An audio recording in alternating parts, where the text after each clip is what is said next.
Ang mabuting balita ng Panginoon ayon kay San Mateo.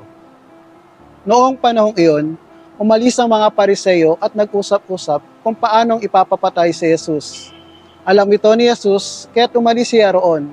Maraming sumunod sa kanya at pinagaling niya ang lahat ng may sakit.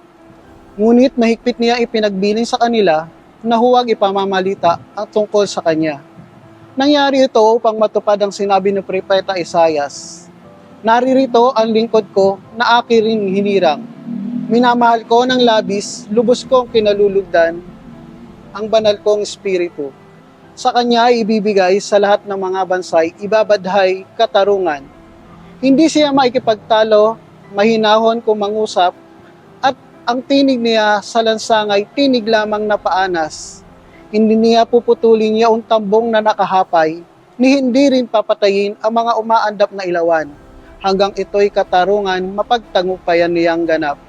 At ang pag-asa ng tao sa kanya'y ilalagak. Ang mabuting balita ng Panginoon.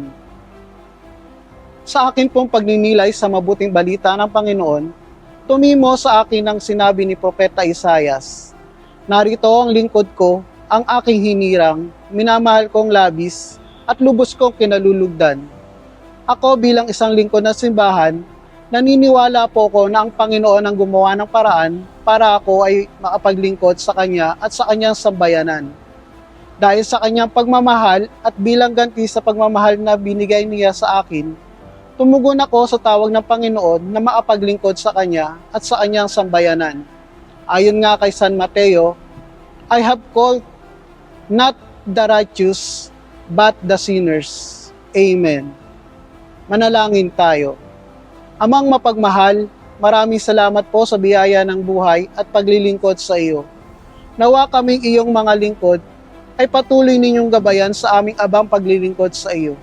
Nawa po kayo ang patuloy na magbigay ng lakas at tatag sa amin sa panahon ng aming kahinaan. Nawa ang aming pag-abang paglilingkod sa iyo ay masalamin sa aming pamumuhay at maibahagi namin ang iyong pag-ibig sa aming kapwa. Amen.